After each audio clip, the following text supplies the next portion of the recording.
I roll it, I spark it, I'm burning it down. Tell the wind, just keep on bringing it down. No hesitation, I'm bringing it down. Getting so lifted like what is around. People talk to me, I can't hear no sound. This came from hard work, dedication, and perseverance. It didn't just start by being little girls. It started with crushing. Can I show you something, Tucker? Cut. I trusted you, which was a big mistake. Oh Lord, for heaven's sakes, it always falls back on me. I'm the one to blame. They all say So this is the second episode on our two C7 Corvette rebuilds. What we have in stock for today is first off a new jack. It matches my brake calipers perfectly. That isn't by coincidence. Other than that, we're going to be tearing these guys down and finding more damage than we already know about and making parts lists. So we're going to be opening up this car so that we can find any more damage, because as you can see here, this part's damaged, which means that the damage probably goes back. We don't know yet, so we're going to tear them apart, but we're not going to waste any time. We're just going to get to work. Well, I've got a lot of work to do, obviously. I'm not completely sure where I should start. Obviously, this is a bit intimidating. Other than that, I think the best bet would just start with the fenders, jack up the car, take the wheel off, inspect the suspension, see what damage is on that, and then continue to take off both sides of the car. And we'll worry about this guy later.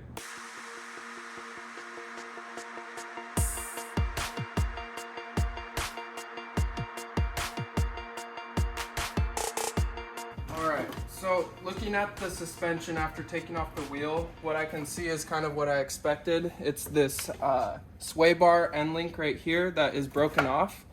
And it looks pretty good, to be honest with you. It looks like I just need to replace this end link and then definitely pull this off and make sure it's straight. I may be buying a new one. I'm not for sure yet. We'll see.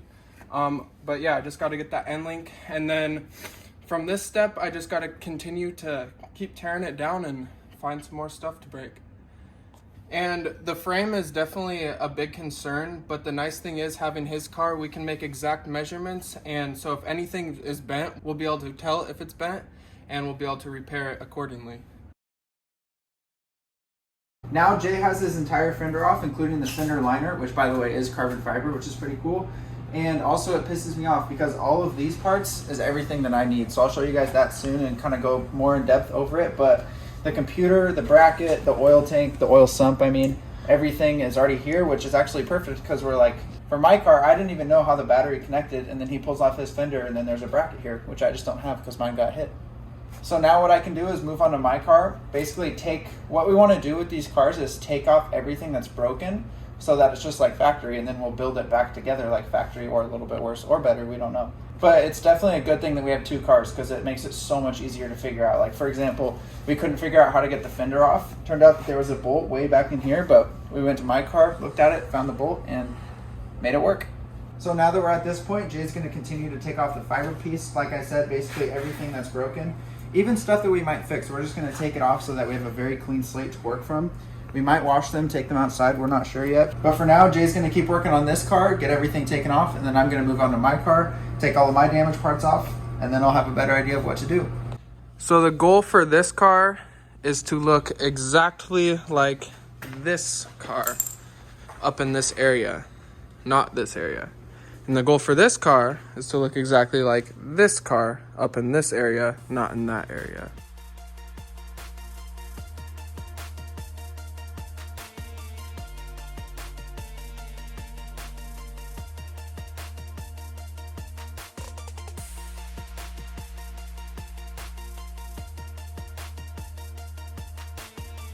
So now it's the very first time pulling off the wheel. We're expecting a broken control arm.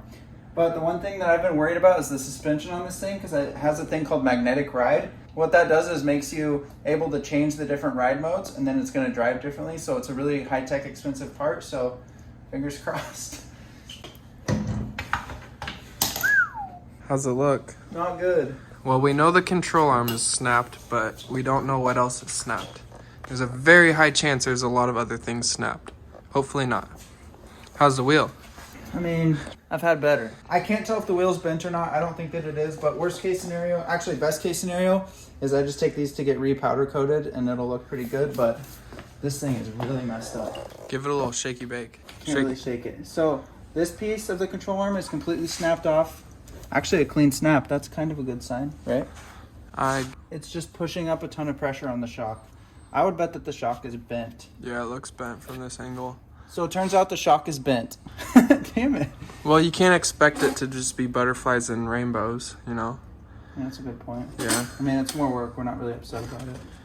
More work means more money. Yeah, we have to spend. Well, That I have to spend. What do you think?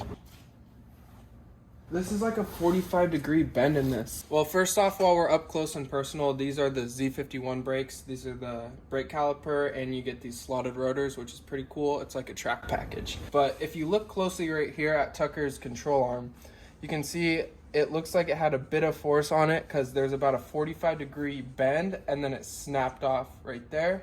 So for now, this piece connected up there is really doing nothing, and I would rather have something on my desk at work, so we're going to take that off right now. And then we have a control arm ordered, so we're waiting on that. And then hopefully we can get this thing standing up straight under its own weight. So as I'm waiting on a control arm, the only thing I can really do is just keep removing all the damaged parts. So first step of the day, that's what I'm going to do.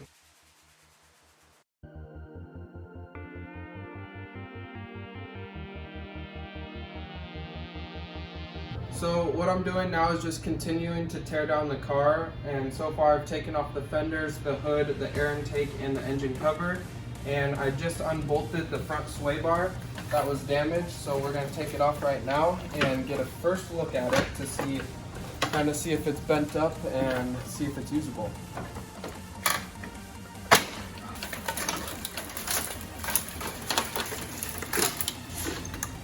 Okay, and here it is.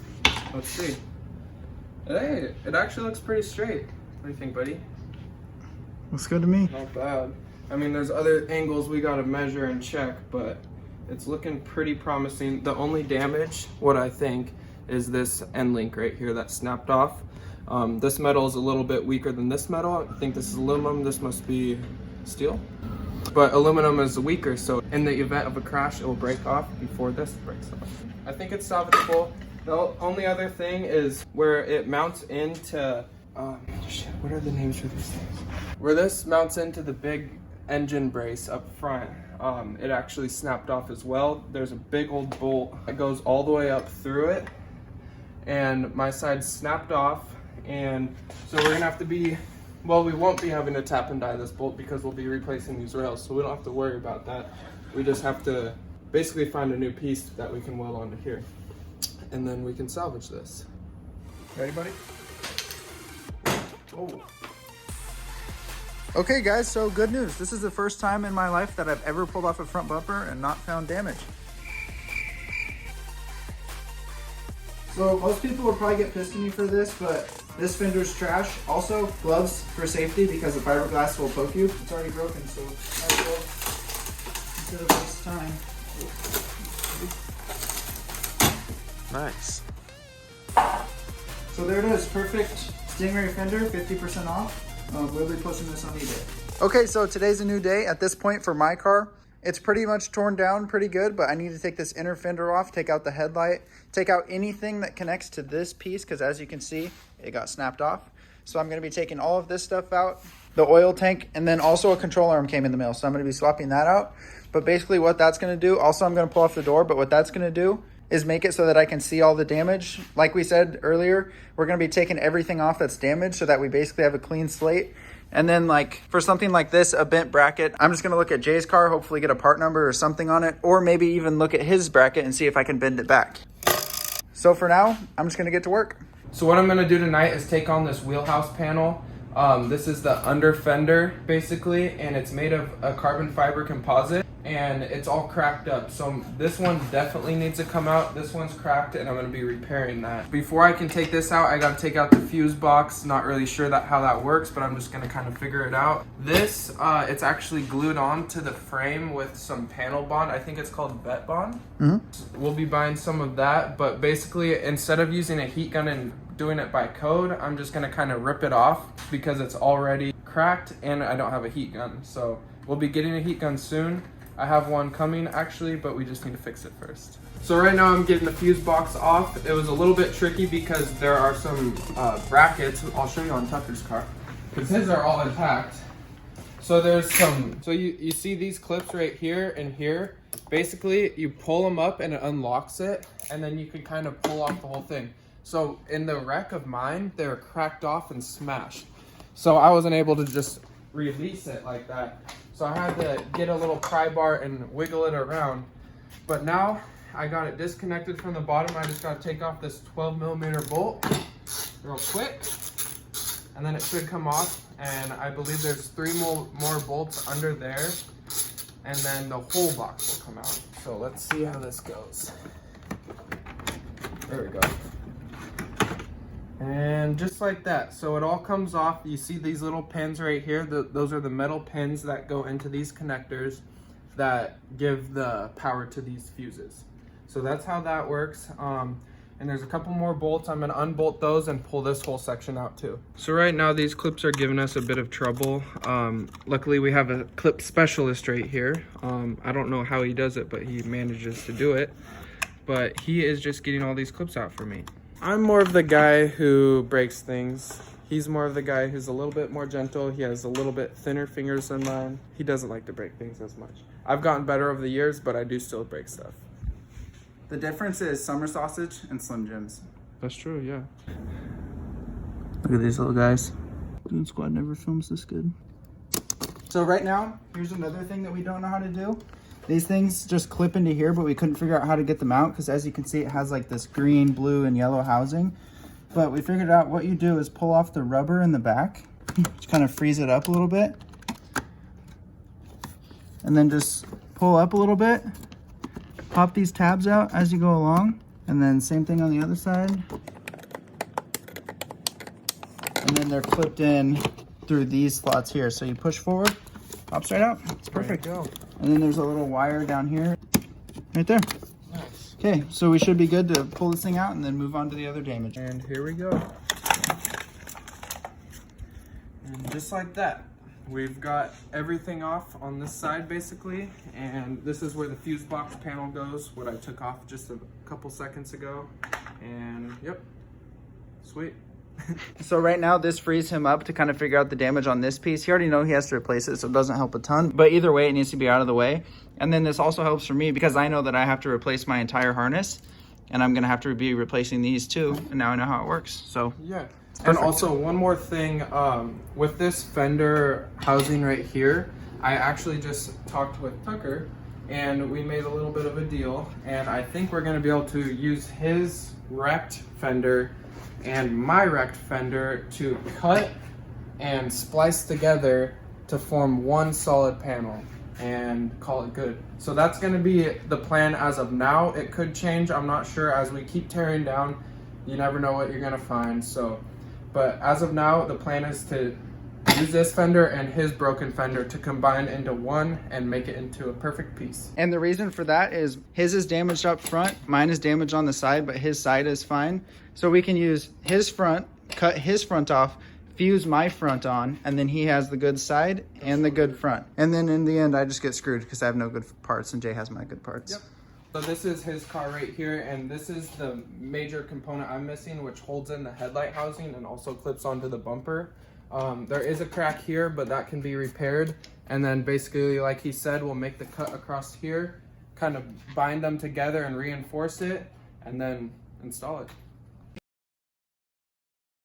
Right now I'm working on getting this oil reservoir out, and it's been pretty tricky because it's all smashed and nothing really wants to move how it should. Oh, I just found some more broken parts. Not good. But as you can see here, every time it drains out, whoops, that's water mixed with oil, which is something you really don't want to see in your oil tank. But this doesn't really worry me too much though, because this car this car was sitting out in the rain for a really long time.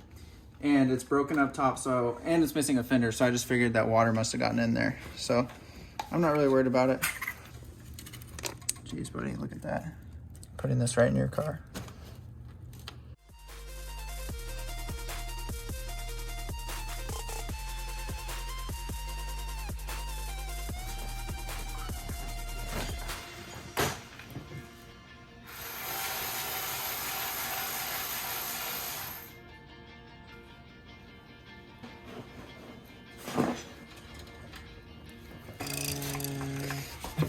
There you go. Oh, shit. Oh, shoot. Cup.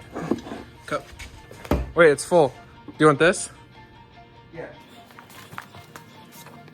There we go. Good oil. Really good oil.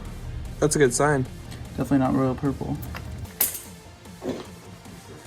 So now I've got the oil tank out. It's dripping everywhere. To me, what I think that this is the oil feed line and oil return, because oil has to come in, go through the system, and then come out. And then it started draining everywhere, but it started draining oil, not water. So that's a good sign that there's probably no water in the engine. We don't know for sure, but so far so good. Also, something about stuff like this, when I go and order the new parts, I don't know if it's gonna come with this bracket, so best practice is to just keep this stuff around.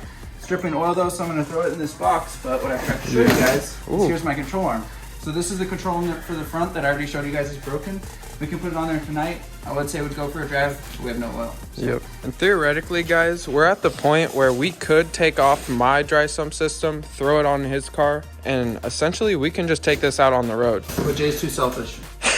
Yeah. Main reason I don't want to do it is because I don't want to lose all my good oil. I know it's being selfish, but it'll be worth the wait. Trust me, buddy. We're going to get them on the road at the same time. Well, maybe not.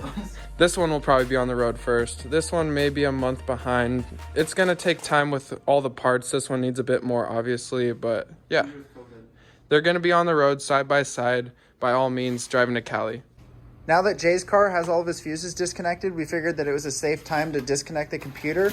And since my computer's all screwed up, we're gonna take this computer, plug it in, just so that I can see the lights come on. I'm hoping that they do because I haven't even seen the gauges come on. It would also be nice to roll down this window and then just check out the car. Dude, what are you doing? I'm gonna go green to green. Actually? No, that's stupid. That was your idea? Yeah. Are you kidding me? So I wasn't thinking clearly. Just because I was optimistic, unlike somebody, but turns out this computer won't do anything for us until we have a new wiring harness. So time to order a wiring harness. Let me just clear up what his idea was. He was gonna plug in this cutoff end of like 35 wires, and he casually said, "I'm just gonna splice them."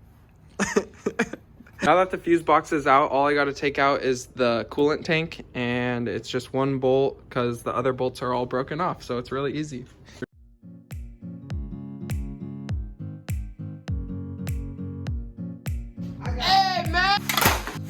People are gonna find us. Actually, Bang Energy hit us up and we said,